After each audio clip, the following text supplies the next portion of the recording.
For thousands of years, the natural resources of our local waterways have attracted people to live along their shores.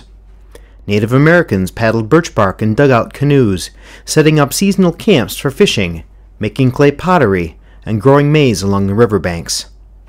In the early 1800s, agents of the American Fur Company used our rivers to transport animal pelts and trade goods to market. By the 1860s, lumbermen used creeks and rivers to float millions of cut logs to local sawmills in Midland, Bay City, and Saginaw. While American Indian wigwams were easily moved from place to place with each changing season, the log cabins, hotels, stores, and sawmills built by settlers along our rivers were often damaged or destroyed by seasonal flooding. Spring rains and melting snow caused some flooding every year in low-lying areas along our waterways. Over the past 150 years, however, local residents have also been impacted by a number of major flood events, causing a great deal of property damage and even loss of life.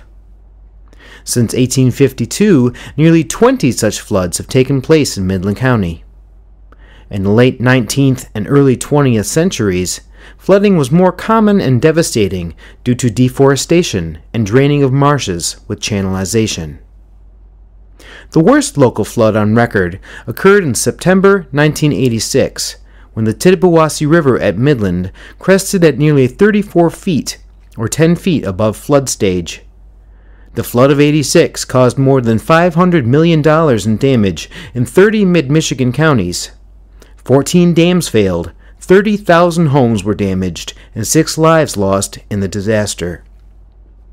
Since 1986, better land management practices have lessened the negative impacts of flooding in many areas.